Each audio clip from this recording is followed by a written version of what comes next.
सरकार नहीं गिरेगी, कोई सरकार नहीं गिरेगी। सरकार 5 साल बिल्कुल चलेगी और गलतफहमी अगर किसी की पाल रखी है तो वो निकाल देंगे। तो रघुवीर मीणा के अध्यक्ष होंगे अब? क्या मुझे रघुवीर मीणा के नाम पे बात मुझे हुई है? पता नहीं, मुझे पता नहीं। ये बताइए, सचिन पायलट से कोई बातचीत चल रही है, हो रही है? अब हाईकमान कर रहे हैं। आप खुद हाईकमान है सर, आप खुद हाईकमान है। देखिए ये जो है रघुवीर मीणा है, जो बेहद करीबी है और इन्हीं को कहा जा रहा है कि सचिन पायलट की जगह अशोक गहलोत प्रदेश अध्यक्ष बनाना चाहते हैं। ये भी एक बड़ा विवाद का विषय है कि जो सचिन पायलट को अध्यक्ष पद से हटाया जा रहा था, ये कह रहे हैं कि आलाकमान बात कर रहा है, लेकिन बात आगे निकल चुकी है। चित्रा, जिस तरह से यहाँ पर शो ऑफ स्ट्रेंथ हो रहा है, अपने आप में दिखाया जा रहा है कि दिख रहा है कि सब कुछ ठीक नहीं है राजस्थान में। जिस तरह से सचिन पायलट कैंप कह रहा है कि हमारे पास 30 के आसपास विधायक हैं और अशोक गहलोत की सरकार अल्पमत में आ गई है, उसी तरह से यहाँ पर लगातार विधायकों मंत्रियों को बाहर भेजा जा रहा है और वो कह रहे हैं कि हमारे पास बहुमत है। जी चित्रा, ये अपने आप में बहुत ज्यादा महत्वपूर्ण और इस वक्त की सबसे बड़ी खबर हमारे संवाददाता जो सीधे आपको जयपुर से दे रहे हैं।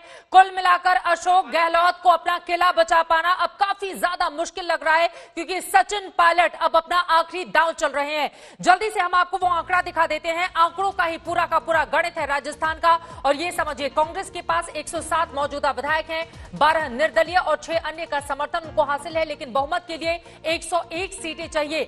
बीजेपी के पास 72 कुल विधायक हैं, आरएलपी के पास 3 कुल विधायक हैं, और ऐसे में अगर 25 से 30 विधायकों के साथ आ जाते हैं बीजेपी के खेमे में सचिन पायलट, तो यहां पर कांग्रेस के लिए स्थिति बेहद कमजोर हो जाएगी और बीजेपी के लिए ज्यादा मुश्किल नहीं होगी अपनी सरकार बनाने में, जैसा कि हमने मध्य प्रदेश के भीतर भी देखा था जब ज्योतिरादित्य सिंधिया का खेमा भारतीय जनता पार्टी में शामिल होता है, उसके बाद कैसे शिवराज सिंह चौहान की सरकार बन जाती है। क्या ऐसा ही होने जा रहा है राजस्थान में भी?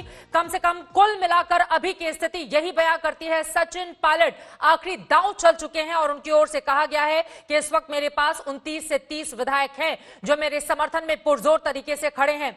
आनंद पटेल दिल्ली से लगातार हमारे साथ जुड़े हुए हैं। आनंद, ये तो आखिरी दांव है और अब इस बात से इनकार नहीं किया जा सकता, कम से कम अब तक के संकेत ये बताते हैं कि सचिन पायलट ज्योतिरादित्य सिंधिया की राह पर निकल चुके हैं और कांग्रेस के लिए बहुत बड़ी मुश्किल राजस्थान का किला बचाने में होगी।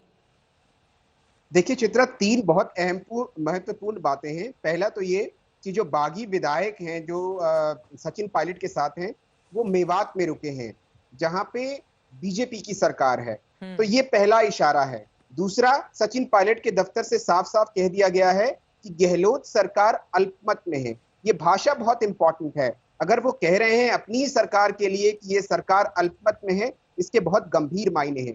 तीसरी बात, कल से लेके आज तक उन्होंने कांग्रेस के किसी नेता से बात नहीं की है, वो इन कम्युनिकाडो हैं, किसी से बात नहीं कर रहे हैं, लेकिन खबरें ये आ रही हैं कि वो सिंधिया से मिल रहे हैं। इसका मतलब साफ है कि जो कांग्रेस से उनके जो वार्तालाप के चैनल्स हैं वो बंद हो चुके हैं और बीजेपी के साथ उनकी वार्तालाप चल रही है। तो इसके मायने ये निकलते हैं कि समीकरण जो है वो तेजी से बदल चुके हैं और जो हेडकाउंट किया जाना था, जो 9 बजे मीटिंग थी, जो डिनर बुलाया गया था, जैसा शरद दिखा रहे थे वहां पे, जो एमएलए पहुंचने थे वहां पे, जो हेडकाउंट होना था, वहां कहीं ना कहीं गड़बड़ है क्योंकि शो ऑफ स्ट्रेंथ वहां नहीं हुआ है।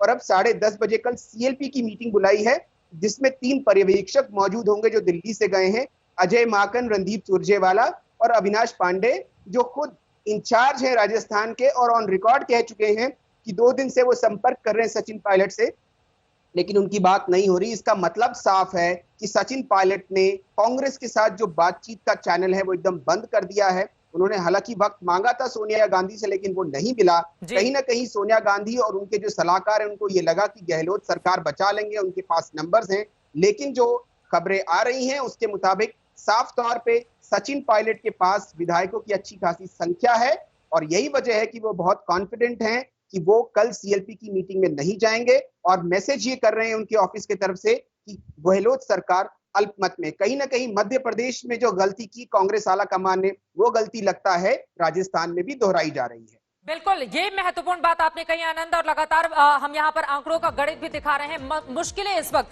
हालांकि पूरे सेफ जोन में थी कांग्रेस की सरकार, लेकिन सचिन पायलट के इस बगावती तेवर के बाद अब मुश्किलें बहुत ज्यादा अशोक गहलोत के लिए बढ़ गई हैं। अब सवाल ये हो रहा है कि गहलोत सरकार गिराने का गेम प्लान क्या हो सकता है।